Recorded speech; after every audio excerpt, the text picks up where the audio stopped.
How did Chen Wenqing transform himself from a so-called tail tucker into the undisputed political legal czar of the Chinese Communist Party? Today, we are going to tell the story of Chen Wenqing. On the eve of the 20th National Congress of the CCP in 2022, the then Secretary of the Central Political and Legal Affairs Commission, Zhou Yongkang, was approaching the mandatory retirement age. This position oversees China's entire political legal apparatus and is widely regarded as one of the five most powerful posts in the Chinese political system. At the time, the shortlist of potential successors included Public Security Minister Chen Wenqing, Political and Legal Affairs Commission Secretary Chen Yixin, Minister-level Party Secretary of the Ministry of Public Security Wang Xiaohang, and Deputy Party Secretary of the Supreme People's Procuratorate Ying Yang, among others. With the exception of Chen Wenqing, all the other candidates were longtime associates who had followed Xi Jinping for many years.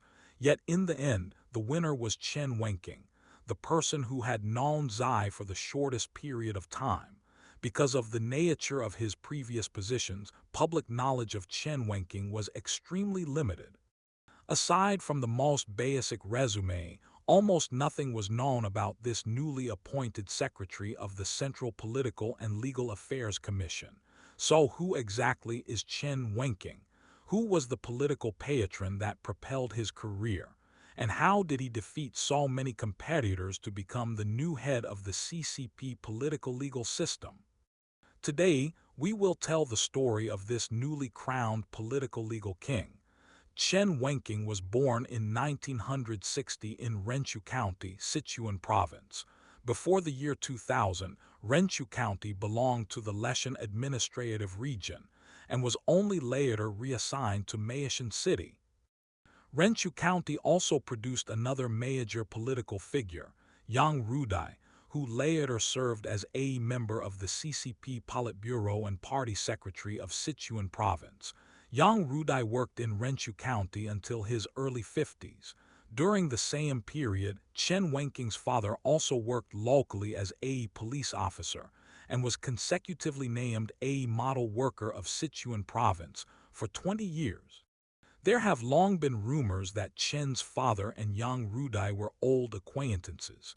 In a small county, it would not be surprising for two prominent figures to know each other. As for how close their relationship really was, there is no way to verify. In 1980, despite having test scores that exceeded the admission thresholds of Tsinghua University and Peking University, Chen Wenqing still chose to apply to Southwest University of Political Science and Law. From that point on, he embarked on a lifelong career in the political legal system.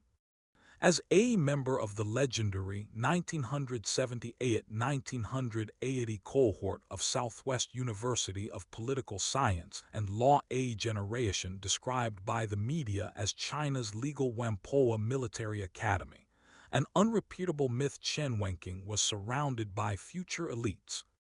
Among his senior classmates were Zhu Qiang, former president of the Supreme People's Court, and Yang Huaning, former executive vice minister of public security. His peers included Zhang Xiaoming, former director of the central government's liaison office in Hong Kong, as well as Ma Jian, later vice minister of state security. These three graduating classes were collectively regarded as a golden generation of China's legal and security establishment.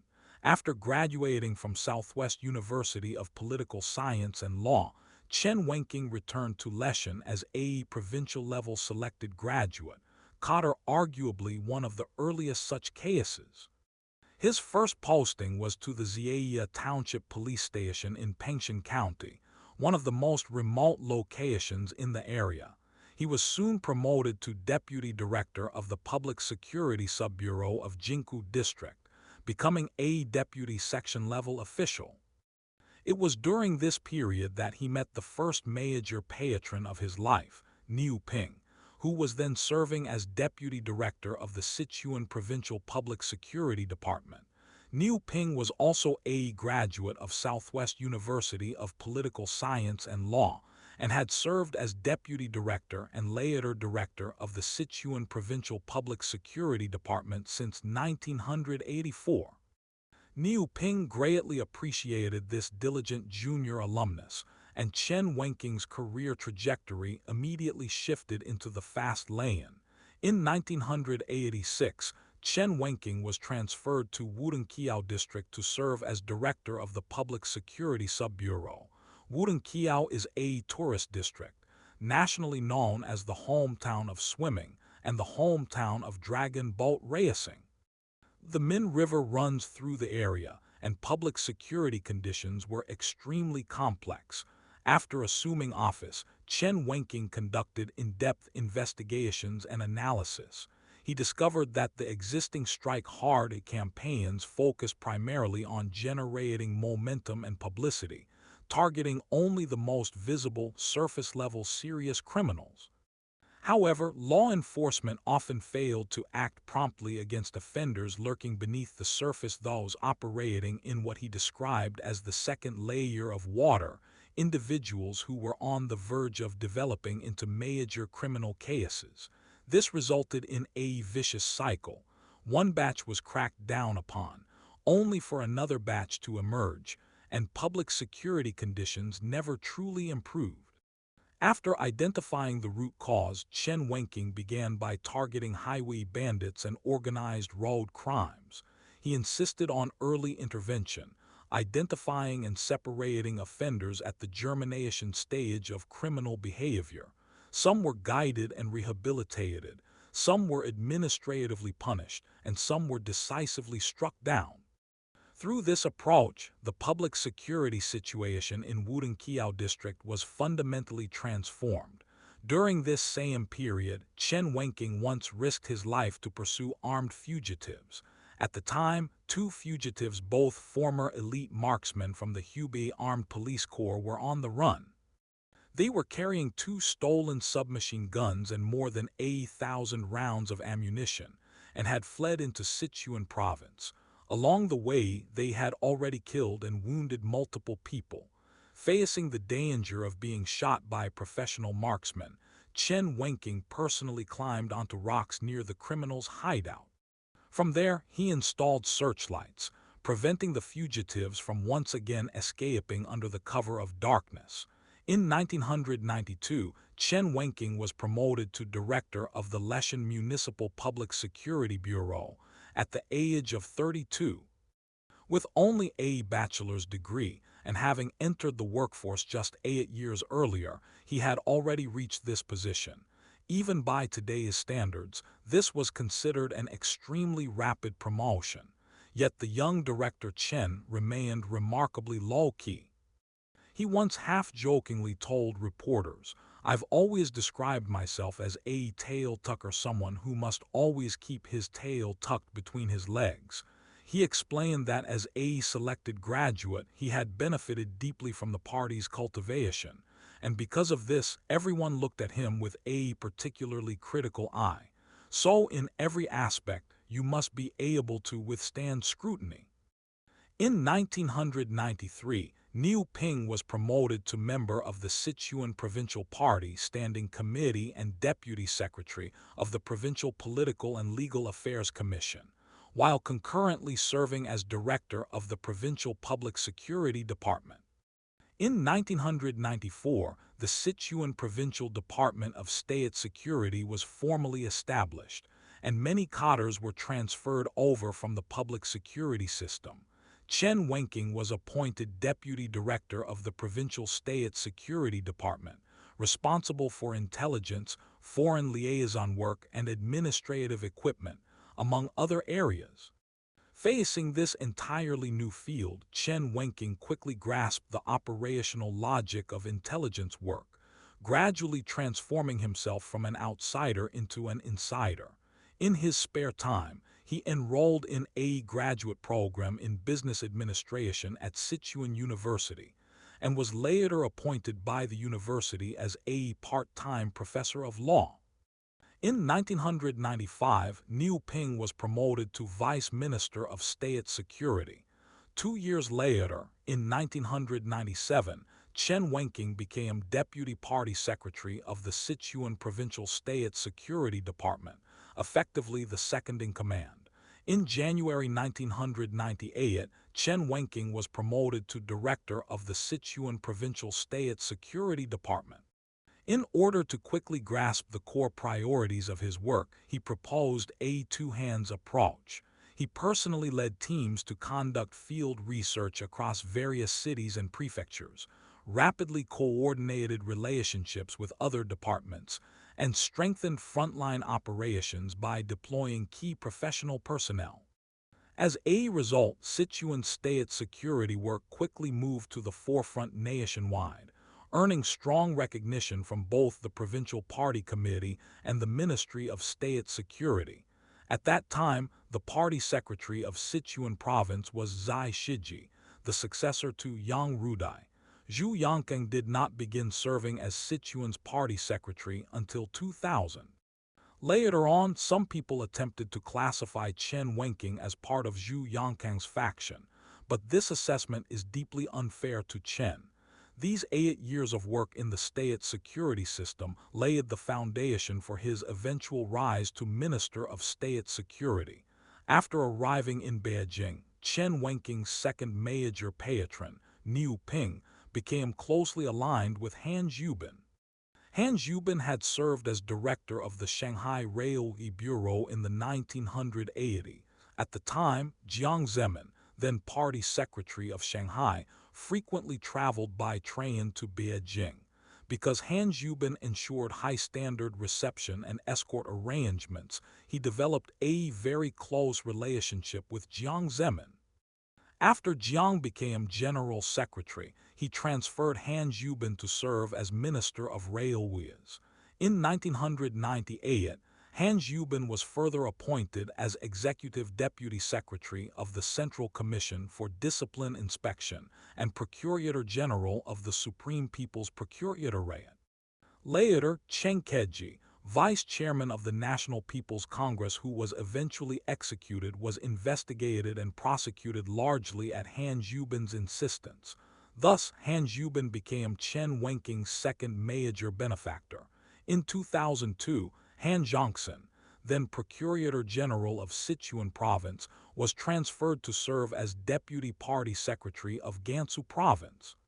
With the recommendation of Han Zhubin, then Procurator General of the Supreme People's Procuratorate, Chen Wenqing succeeded him as Procurator General of Sichuan Province, becoming a vice-ministerial level official at the age of 42. While serving as Procurator General, Chen Wenqing placed strong emphasis on the supervisory functions of the procuratorial organs. He was among the first to propose a working framework that stressed strengthening supervision over law abidance, supervision over law enforcement, and supervision over judicial activity, while enhancing checks and balances and supervisory capacity. Under this framework, a series of innovations and reforms were carried out across the procuratorial system in Sichuan Province. At the same time, Chen Wenqing identified as a key priority the investigation and prevention of duty-related crimes that undermine the market-based allocation of resources. He personally formulated implementation opinions on promoting market-based resource allocation and preventing duty-related crimes, which received high-level recognition from the province's top party leadership. From 1984, when he first joined the police force, to 2006, when he left his post as Procurator General, Chen Wenqing spent 22 consecutive years working in Sichuan Province. During these 22 years, he successively served as the top leader of 3 different political legal institutions: Director of the Leshan Municipal Public Security Bureau, Director of the Sichuan Provincial Department of State Security, Procurator General of the Sichuan Provincial People's Procuratorate. He continuously crossed 3 major political legal systems: public security, state security, and procuratorial organs, a trajectory that is extremely rare.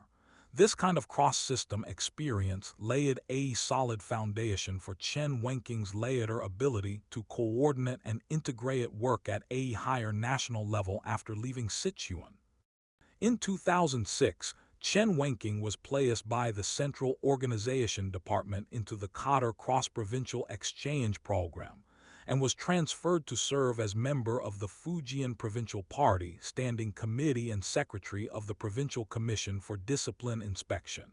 At the time, he became the youngest provincial-level discipline inspection chief in China. At the 17th Party Congress the following year, he was elected as a member of the Central Commission for Discipline Inspection. At a session of the National People's Congress, Chen Wenqing delivered 4 concise but pointed statements. Institution building is the foundation. Institution implementation is the key. Institutional spirit is the soul. And enforcing institutions with toughness is the critical point. He further stated that the practice of reform and opening up had proven that the level of integrity among public officials is directly proportional to the degree to which market mechanisms are realized. To address corruption, he argued, efforts must focus on breaking monopolies, restricting discretionary power, and strengthening officials' sense of responsibility, so as to reduce corruption to the greatest extent possible. In 2011, Chen Wenqing was appointed Executive Deputy Party Secretary of Fujian Province, a position that Xi Jinping himself had previously held during his tenure in Fujian. Beginning in January 2012, Chen Wenqing concurrently served as first political commissar of the Fujian Army Reserve Anti-Aircraft Artillery Division, a role that Xi Jinping had also concurrently held during his time in the province. As a long-standing political high ground, Fujian province has produced numerous central-level leaders over the years. Chen Wenqing's 6-year tenure in Fujian allowed him to become deeply integrated into local political networks, establishing ties with what would later become the rapidly rising Fujian faction. His performance at the Fujian Provincial Commission for Discipline Inspection also drew the attention of Xi Jinping, then Secretary of the Central Commission for Discipline Inspection. In 2012, on Xi Jinping's recommendation, Chen Wenqing was co-opted as Deputy Secretary of the Central Commission for Discipline Inspection at the 8th plenary session of the 17th CCDI.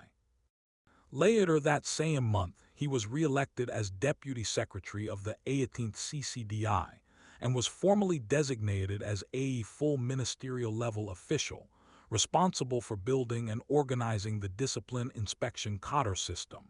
After the 18th Party Congress, Chen Wenqing served as deputy head of the CCDI Special Task Force on Institutional Reform. He helped push forward reforms of the CCDI internal departments, full coverage of resident discipline inspection teams, all without adding any new staffing quotas. The reorganized 6 departments, established a cadre supervision office, and rebuilt the organization department and publicity department, perfectly fulfilling the requirements laid out by Wang Qishan. In April 2015, Chen Wenqing abruptly stepped down from all CCDI positions and was transferred to serve as Party Secretary of the Ministry of State Security, beginning to preside over the ministry's overall work. In 2014, Ling Jihua and Zhou Yongkang were successively brought down. In January 2015, Ma Jian, Vice Minister of State Security, also fell from power. Problems within the Ministry of State Security began to surface one after another. At this point, Zheng Huicheng, who had close ties to both Ling Jihua and Zhou Yongkang, was no longer suitable to continue serving as Minister of State Security. So the question arose, who should be sent to take charge of the Ministry of State Security and complete the internal cleanup? First, this person had to understand state security work. State security is a highly specialized field, and outsiders would find it extremely difficult to quickly identify core problems.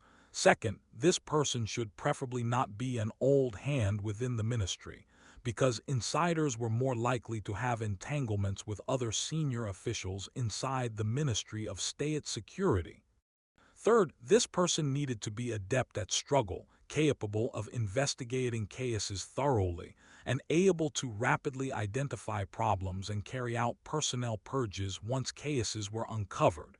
In other words, this person ideally needed experience in handling cases, which meant a background in public security or discipline inspection. Fourth, this person had to be politically reliable beyond doubt. Once these four criteria were laid out, Chen Wenqing became almost the only possible candidate. Among Xi Jinping's original inner circle, there were no officials with a state security background. Chen Wenqing had 8 years of experience in the state security system, along with long-term experience in public security, procuratorial organs, and discipline inspection. When it came to investigating problematic officials, he could be described as highly seasoned. Moreover, he had already undergone years of vetting by Xi Jinping and Wang Qishan, which gave him a solid degree of political credibility. At that time, Wang Qishan and Xi Jinping were still in the honeymoon phase of their political cooperation. After a transitional period of roughly a year and a half, during which dual leadership was in place, Chen Wenqing gradually became fully familiar with the work of the Ministry of State Security. In November 2016, Chen Wenqing formally assumed the posts of Minister of State Security and member of the Central Political and Legal Affairs Commission, officially stepping onto the center stage of power. His first move was to clean out officials within the state security system who had close ties to Ling Zhihua and Zhou Yongkang.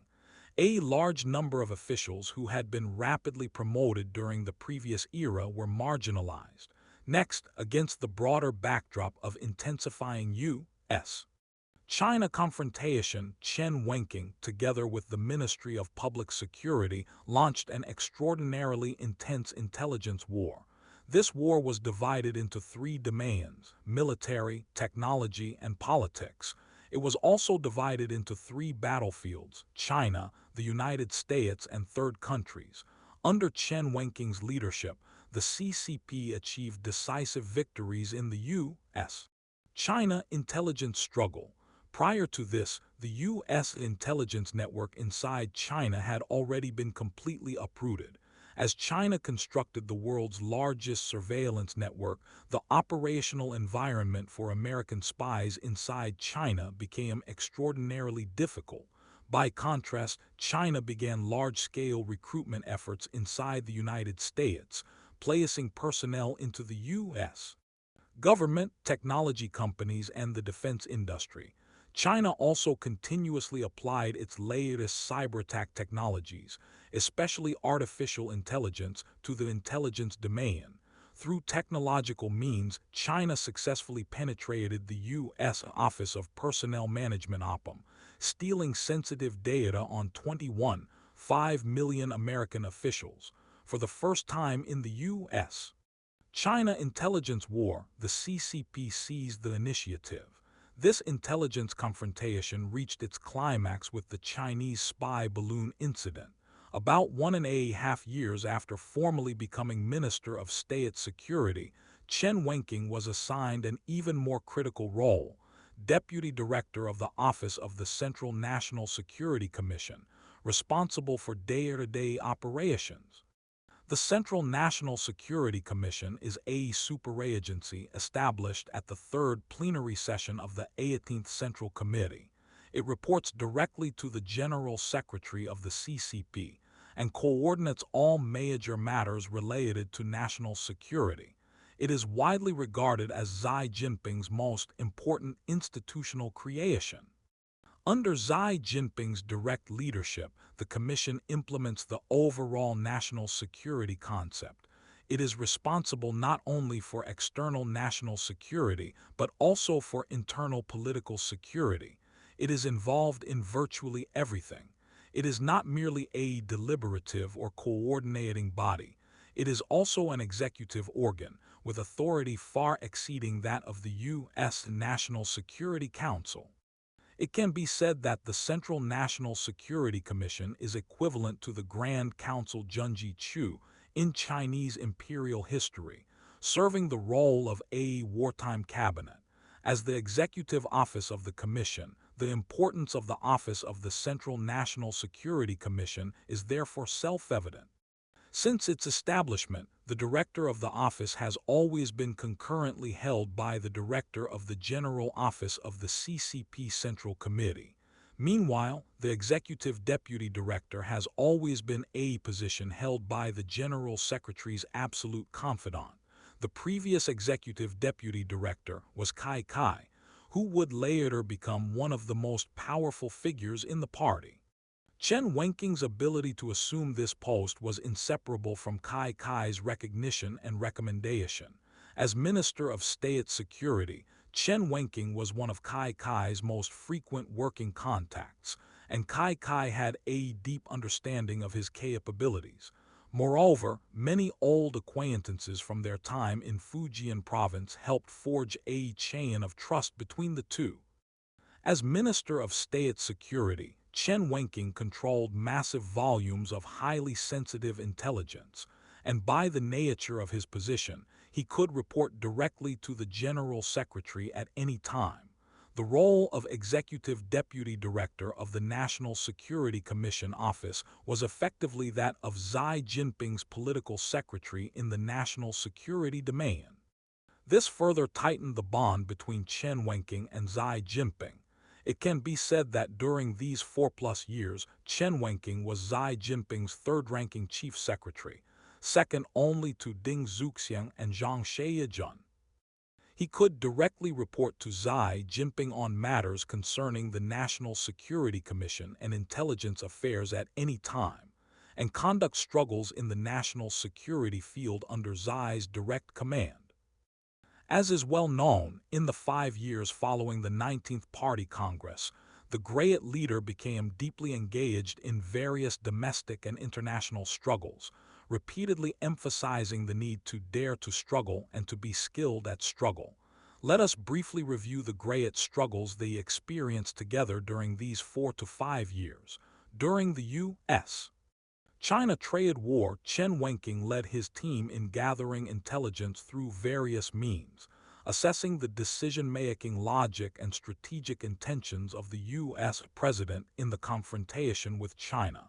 This intelligence provided a basis for decision-making in the U.S.-China game, and helped General Secretary Xi successfully outmaneuver Donald Trump. During the operation to secure the release of Meng Wanzhou, Chen Wenqing led his team in providing the Great leader with a list of Canadian intelligence personnel who could be detained, and directed the arrest operations. This significantly increased China's bargaining leverage in negotiations with the United States and Canada. In responding to the Hong Kong anti-extradition bill movement, the Office of the National Security Commission played a central command role.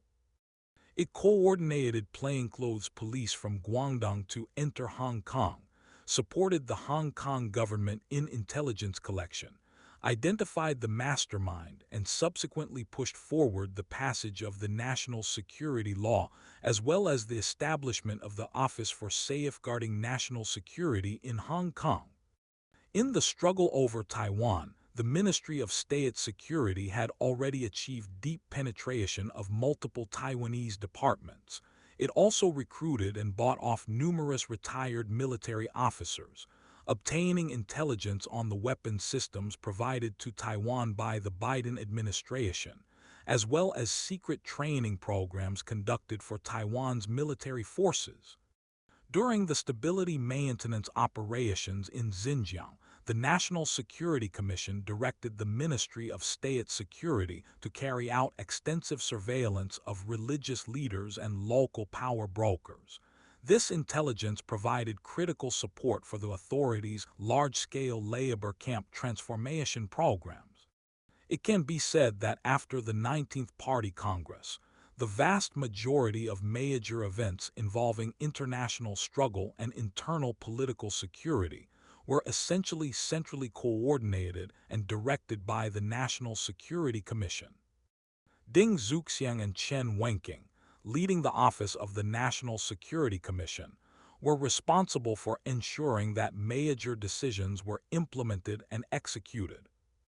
On the eve of the 20th Party Congress, Zhou Yongkang, Secretary of the Central Political and Legal Affairs Commission, was approaching mandatory retirement, and Zhao Kezhai, Minister of Public Security, had already exceeded the age limit.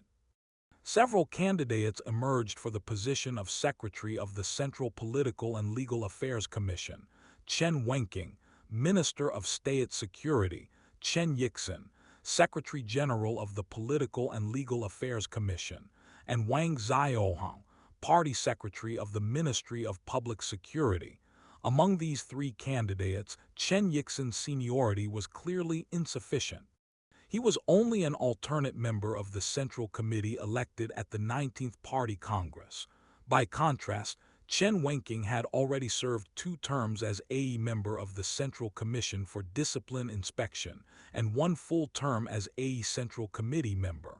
As for Wang Xiaohang, he had only just assumed the position of Party Secretary of the Ministry of Public Security. That appointment alone already represented a 1-level leap. If he were then promoted again to Secretary of the Political and Legal Affairs Commission, it would amount to 2 consecutive rank jumps. Moreover, the Ministry of Public Security itself is critically important. If Wang Xiaohang were moved, there would be no suitable successor readily available. If either Chen Yixin or Wang Xiaohang were elevated to Secretary of the Political and Legal Affairs Commission, another of Xi Jinping's key lieutenants, Ying Yang, would almost certainly feel deeply dissatisfied, not to mention other party figures. Second, from the standpoint of capability, the work of the Political and Legal Affairs Commission requires coordination across public security, state security, judicial administration, courts, and procuratorates. This demands extensive and cross-system experience. After Zhao Kezhai's age-based retirement, Chen Wenqing, as the head of the Ministry of State Security, clearly possessed the strongest overall competitiveness. Furthermore, Chen Wenqing's career had spanned public security, state security, procuratorial organs, and discipline inspection, making him an exceptionally close fit for the requirements of the Political and Legal Affairs Commission. Third, in terms of loyalty, although Chen Yixin and Wang Xiaohang were both long-serving old subordinates, Chen Yixin had directly served Xi Jinping for more than 4 years, acting as Xi's National Security Chief Secretary, and was therefore also relatively trusted. Chen Wenqing's history with Xi Jinping was not as long. However, using Chen Wenqing helped demonstrate Xi Jinping's willingness to draw talent from all quarters, reducing the negative optics of staffing exclusively from a single inner circle. By promoting officials who had aligned themselves later, Xi Jinping could send a signal to other factions within the party. As long as you demonstrate sufficient loyalty and are willing to align yourself, you will be absorbed and you will be reused. Chen Wenqing became precisely this kind of model. In that sense, appointing Chen Wenqing was a move that achieved multiple objectives at once. As a result, at the 20th Party Congress, Chen Wenqing was elected as a member of the CCP Politburo and appointed Secretary of the Central Political and Legal Affairs Commission. This appointment also effectively resulted in a swap of responsibilities between Chen Wenqing and Chen Yixin.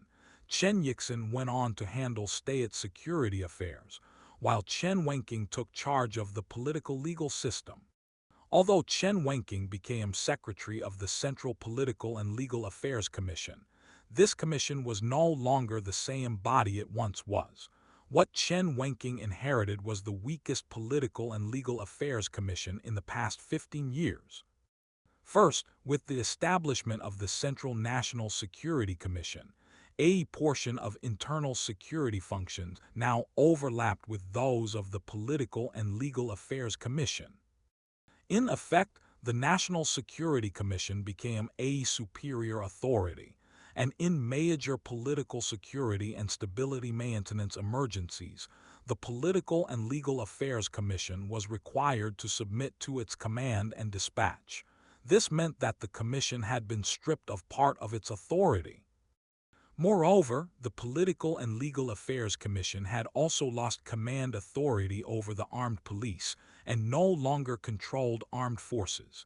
Second, among the institutions coordinated by the Political and Legal Affairs Commission, the most powerful actor was in fact the public security system.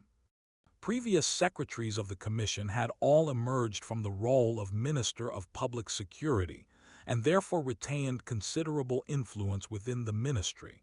By contrast, Chen Wenqing, as a secretary originating from the state security system, had no personal power base inside the Ministry of Public Security. The head of the ministry, Wang Xiaohang, was one of Xi Jinping's most trusted confidants. Not only was Wang Xiaohang a deputy secretary of the Political and Legal Affairs Commission, he was also, like Chen Wenqing, a secretary of the Central Secretariat and additionally a state counselor. Wang Xiaohang's personality was also decidedly strong-willed. Following the purge of Sun Lijun's faction, he held unquestioned authority within the public security system and had little reason to defer to Chen Wenqing. As for Chen Wenqing's former power base, the Ministry of State Security, it had already been taken over by Chen Yixin. Chen Yixin, a former secretary to Xi Jinping, was known for his high-profile style. After taking office, he immediately launched a campaign to hunt down internal traitors, initiating a new round of internal purges within the ministry, successfully intimidating its officials. Because Chen Yixin also possessed direct reporting channels to Xi Jinping, and because he himself had risen from the position of Secretary General of the Political and Legal Affairs Commission, he had little incentive to treat directives from the commission with deference. As for Yin Yang at the Supreme People's Procuratorate, he was one of Xi Jinping's earliest loyalists, with deep seniority and a career spanning public security, procuratorial organs and discipline inspection, and had even served as a regional chief. As for the Supreme People's Court, it had in recent years emphasized judicial professionalism and a degree of adjudicative independence. The Minister of Justice, He Rong, was someone recognized by Xi Jinping's family. Her temperament was relatively moderate, but unfortunately, the Ministry of Justice's power was extremely limited. As a result, the actual coordinating power available to Chen Wenqing's Political and Legal Affairs Commission was very limited. In designing the structure of the three knife handles of public security, state security, and discipline inspection, Xi Jinping deliberately allowed the Ministry of Public Security to remain relatively independent, and arranged for Chen Yixin to give up vice state leader rank in exchange for holding real power as Minister of State Security. This configuration allowed them to mutually check one another, and may well be one of the reasons Xi Jinping felt confident in trusting the Political and Legal Affairs Commission to Chen Wenqing. Had the commission still been the powerful beast it was in the Zhou Yongkang era, Xi Jinping might have made a very different choice. After the 20th Party Congress, as the government intensified pandemic control policies, mass protests erupted across China in what became known as the White Paper movement. Under Chen Wenqing's leadership, the Political and Legal Affairs Commission issued firm statements declaring that it would resolutely strike, in accordance with the law, at criminal acts seeking to undermine social order, and resolutely safeguard social stability. During and after the White Paper movement, police forces across the country carried out forceful clearances and engaged in retrospective reprisals against participants. This was Chen Wenqing demonstrating loyalty to Xi Jinping through concrete action, and it was also the self-preservation reflex of the knife handle at a critical moment for the CCP authoritarian system. History will not forget. Let us wait and see. Thank you, everyone.